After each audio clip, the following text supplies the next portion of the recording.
नमस्कार दोस्तों, मेरा नाम है पंकज दुबे। यहाँ पे आप देख सकते हो खबर क्या आ रही है। नेपाल के पीएम ओली इन्होंने बोला कि देखिए हमने जो सोशल मीडिया पे जो बैन लगाया था उस बैन को अब हम हटा रहे हैं। क्योंकि जिस तरह से अचानक से नेपाल के अंदर सोशल मीडिया पे बैन लगाया गया, उसके बाद जो जनरेशन जी वाले हैं, मतलब जो 1997 से लेकर के 2012 के बीच में जो लोग पैदा हुए हैं, ये जो पीढ़ी है, इसने भयंकर तरीके से प्रोटेस्ट किया। और इस प्रोटेस्ट को रोकने के चक्कर में यहाँ पे बताया जा रहा है कि 19 से ज्यादा लोग यहाँ पे मारे गए हैं और 300 से ज्यादा लोग घायल हुए हैं। लेकिन नेपाल की सरकार का ये कहना है कि देखिए जो पुलिस ने रेस्पॉन्ड किया था, हमने वाटर कैनन, टीयर गैस और रबर बुलेट्स ये सब चलाए थे ताकि प्रोटेस्ट को रोका जा सके। लेकिन सिचुएशन इतनी भयंकर हो गई कि 19 से ज्यादा लोग मारे गए हैं और 300 से ज्यादा लोग यहाँ पे घायल हुए हैं।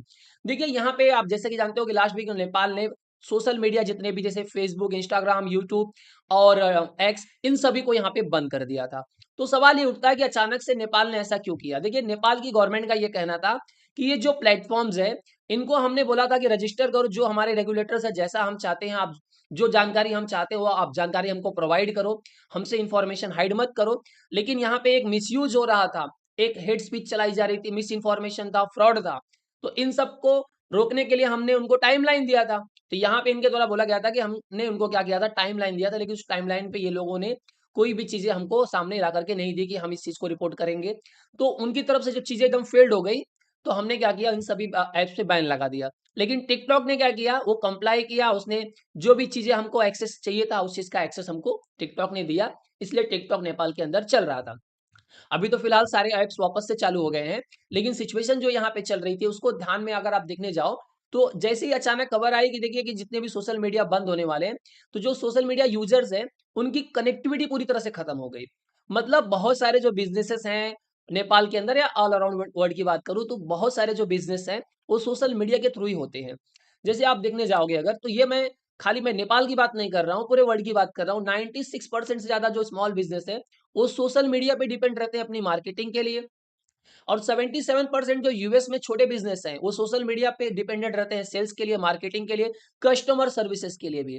प्लस अगर आप देखने जाओ तो 78% जो शॉपर्स है जो सामान खरीदते हैं, वो सोशल मीडिया पर देखकर ही डिसाइड करते हैं कि सामान को खरीदना है या नहीं। और 54% बी टू बी जो मार्केटर्स है वो जनरेट करते हैं लीड सोशल मीडिया से, कौन सी चीजें हमको कहाँ पे किस एडवर्टाइजर को क्या दिखाना है, किस कस्टमर को क्या दिखाना है। तो मतलब आप देखने जाओ कि 39% से ज्यादा कंज्यूमर फेसबुक से देख करके डायरेक्ट क्या कर लेते हैं, यहाँ पे परचेज कर लेते हैं। तो यहाँ पे जो नेपाल के लोग हैं उनका कहना था कि अचानक से ये सोशल मीडिया जो सब बंद हो गया तो हमारा बिजनेस पूरी तरह से ठप हो गया, हमारी कनेक्टिविटी पूरी खत्म हो गई है। इसके लिए यहाँ पे आप देख पा रहे हो कि यहाँ पे पुलिस वाले हैं, यहाँ पे जो प्रोटेस्टर खड़े हुए हैं, गोलियां चलाई जा रही है। तो ये सिचुएशन जो है तो हाथ से बाहर निकल गई। फिलहाल अब ये बताया जा रहा है कि यहाँ पे इन एप्स को वापस से इंस्टॉल कर दिया गया है। देखिए ये सब चीज़ें चल रही थी, इसका भारत पे क्या असर होने वाला? अगर भारत पे ऐसी सिचुएशन होता है कि देखिए भारत के पास में अपना खुद का कोई सोशल मीडिया प्लेटफ़ॉर्म तो है नहीं, हमको भी सेल्फ डिपेंडेंट बनना पड़ेगा, अपना खुद का एक सोशल मीडिया ऐप्स बनाना पड़ेगा। क्योंकि कोई भरोसा नहीं है, अमेरिका के अंदर क्या पता चले कि कौन-सा यहाँ पे पार्टी आई, कौन-सा यहाँ पे प्रेसिडेंट बनेगा, वो क्या कर सकता है, उसका कोई भरोसा नहीं। क्योंकि अमेरिका की फॉरेन पॉलिसी कैसे चेंज होती है, जैसे ही बोलते हैं ना, दूसरा कोई पार्टी आएगी तो इनकी फॉरेन पॉलिसी पूरी तरह से चेंज हो जाती है। अब यहाँ पे देखिए कंटिन्यूअस जिस तरह से अमेरिका भारत के ऊपर आघात करते जा रहा था, प्रहार करते जा रहा था, वो बढ़ते ही जा रहा है। अब यहाँ पे आप देख सकते हो पीटर नेरो इन्होंने क्या बोला, वैम्पायर सकिंग ब्लड ड्राई। मतलब ये बोल रहे हैं जो इंडिया, चाइना जो हमारा खून चूस रहा था, वो खून हमने क्या कर दिया, सुखा दिया है। ये हमला किया इन्होंने ब्रिक्स पे भी। इन्होंने बोला कि देखिए हमने टैरिफ लगा दिया है इंडिया के ऊपर, चाइना के ऊपर, रसिया के ऊपर तो सैंक्शन तो लगे ही हैं। अब टैरिफ से क्या हो गया, ये खून क्या हो गया, सूख गया है।